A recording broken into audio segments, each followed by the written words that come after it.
The UFC's Ultimate Fighter series has been one of, if not the most vital platforms for the sport of MMA by bringing the sport into mainstream culture and turning MMA into a global phenomenon. And this was done by humanizing the fighters on the show, showcasing their personalities. Let me bang, man. I want to do that, man. Let me bang, bro.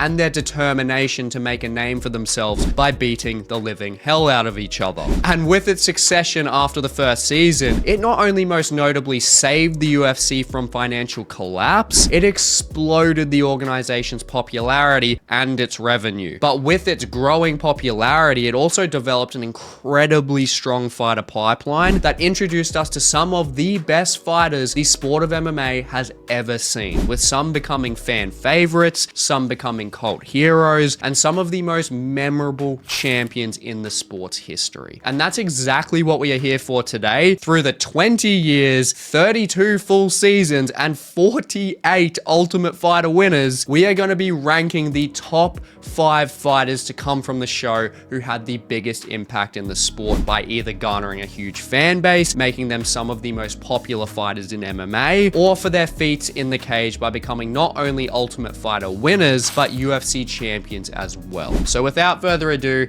let's get into it. To kick things off, we have got none other than the cult hero himself, the Season 5 Ultimate Fighter winner, Nate Diaz. Nate came onto the Ultimate Fighter in 2007 with name value and a target on his back as soon as his Ultimate Fighter season commenced, as his older brother Nick had already made a name for himself in the MMA space and he was fighting in multiple organizations all around the world. But Nate made his own name known convincingly without his brother, taking out Rob Emerson with a rear naked choke, Corey Hill with a triangle choke, and most impressively getting a guillotine finish over Gray Maynard to get him into the Ultimate Fighter finale, where he beat Manny Gamburian to take the Ultimate Fighter title. But as even the casuals know, from that TUF finale, his career just took off. He had a very seasoned UFC career, going 15-11 since the Ultimate Fighter finale,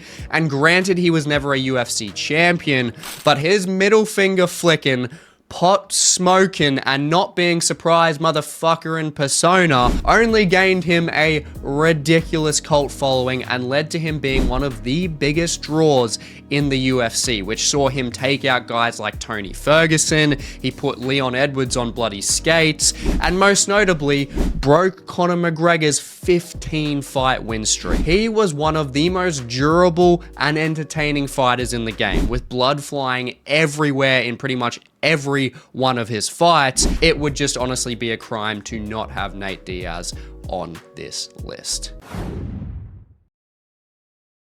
Now, in at number 4, we are jumping from one fan favorite in Nate Diaz to another, and that is none other than Nate Diaz's last opponent in the UFC, the TUF 13 winner himself, Tony El Kukui Ferguson. The lightweight's former boogeyman makes this list for multiple reasons. Firstly, just like Nate Diaz, Tony Ferguson had one of, if not the most impressive Ultimate Fighter runs in the series history. He finished Justin Edwards with an upkick in his first fight. He then finished Ryan McGivelray in less than 45 seconds, and then he fought Chuck O'Neal and beat him to bits with his boxing, and then of course defeated Ramsey Nijem to take the TUF title in 2011, finishing every single one of his opponents by KO TKO. And Tony Ferguson had a long UFC tenure after that, going 14-9, seeing him gain a 12-fight win streak in his prime, which saw him beat top names like Anthony Pettis, Rafael Dos Anjos, Donald Cerrone, and Kevin Lee to become the interim lightweight champion, all while using an extremely unorthodox violent style that made for a lot of wars, and with that brought in a cult fan base. Tony Ferguson was definitely one of the most unique but most dangerous fighters to not only come out of the Ultimate Fighter, but to ever grace the sport of MMA. Now, I do rank him higher than Diaz with that interim title win, but with him also holding the record for the most amount of consecutive losses at 8 losses, I can't put him any higher on this list. But losses aside, it's safe to say that with the performances he put on, Tony Ferguson is nothing but Hall of Fame worthy.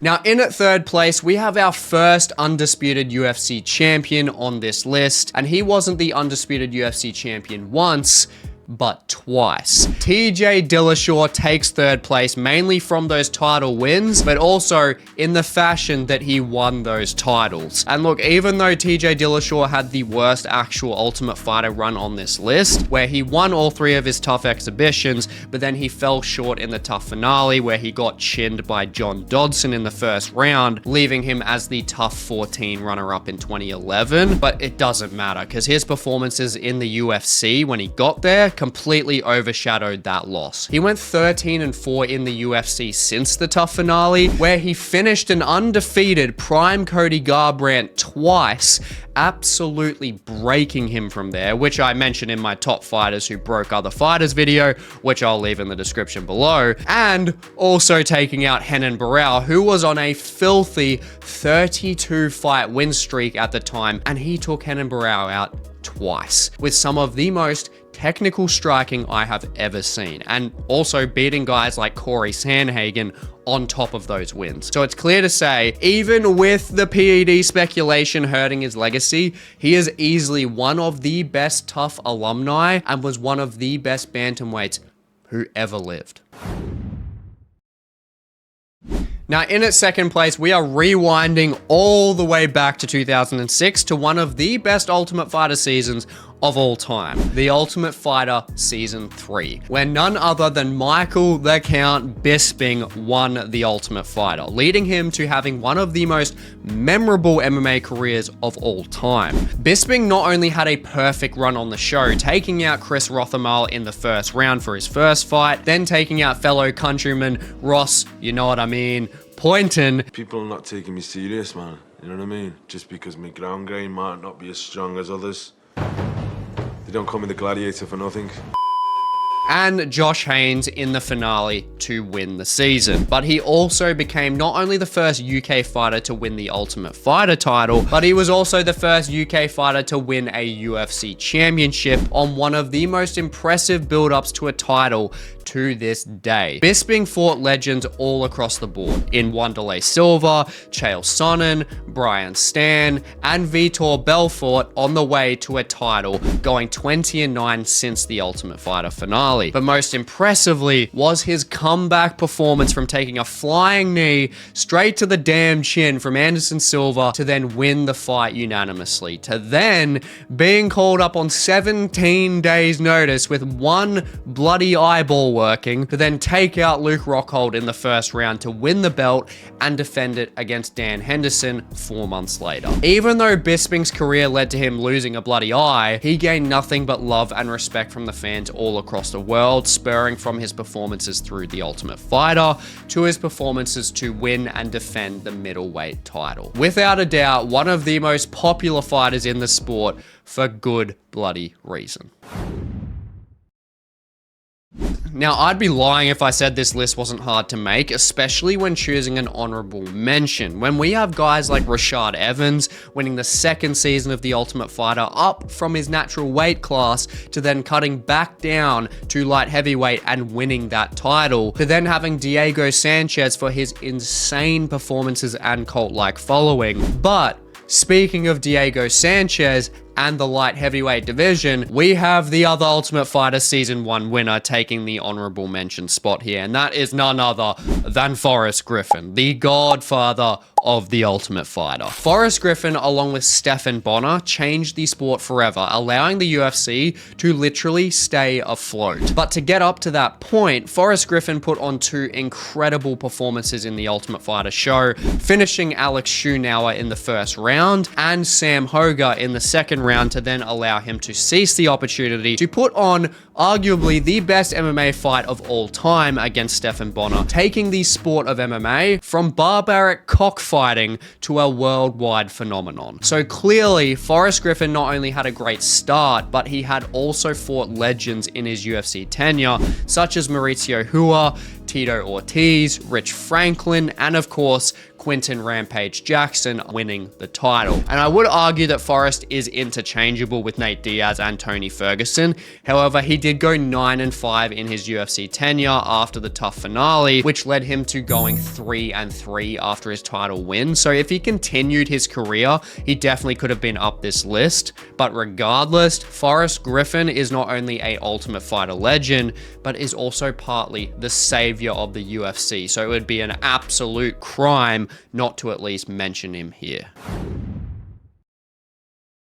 Now, in at number 1, and fast forwarding to the Ultimate Fighter 21 Black Zillions versus American Top Team, if you haven't already guessed it, it's of course none other than Kamaru, the Nigerian Nightmare, Usman. There just really isn't much of an argument against him here. Kamaru Usman was not only in one of the best seasons of The Ultimate Fighter to date, with the series debuting the first ever team vs team Ultimate Fighter show, with stacked names such as Vicente Luque, Jason Jackson, and of course Usman, and that's just naming a few. But Usman took this season by storm. He dominated Mike Graves, and then he dominated Steve Carl from American Top Team to get through to the finale, where he submitted Haider Hassan by an arm triangle to win the TUF finale. But that TUF finale win was nothing compared to the then 12-fight win streak he went on, beating Leon Edwards straight after it in his UFC debut, to then dominating Sean Strickland, then dominating Rafael Dos Anjos, to then manhandling Tyron Woodley to take his UFC welterweight belt, and then add 5 title defenses to his record,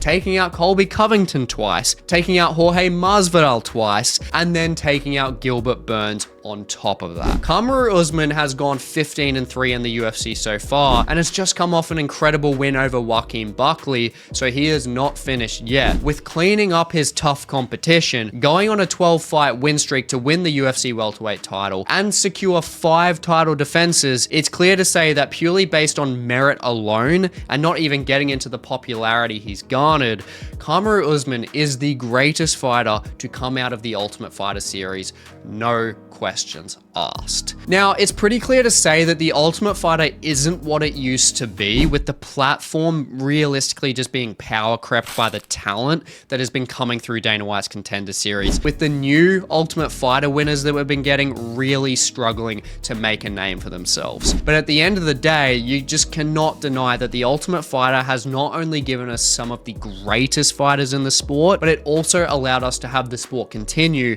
through the UFC. But with that being said, ultimately all the respect has to go out to 2 fighters here for this video to even be possible and for the UFC to even exist to this day. And that's firstly to Forrest Griffin, who was the first ever Ultimate Fighter winner and really brought a refreshing persona into the sport at the time. But most importantly to Stephan Bonnar, who had not gotten nearly enough credit for saving the UFC and putting on that war with Forrest Griffin. And unfortunately, he did pass away at the end of 2022. But if you've made it this far into the video, this is not only dedicated to Stephan Bonnar for keeping the sport we know and love alive, but to also pay tribute to him. Stephan Bonnar put on some incredible fights in his day, so instead of clicking on one of my videos next, I highly recommend you check out some Stephan Bonnar fights next, especially his one with Forrest Griffin. As at the end of the day, they not only made this video possible, they made the UFC what it is today. So thank you very much to Stephan Bonnar and Forrest Griffin, and I really hope you enjoyed this video, and I'll hope to catch you in the next one.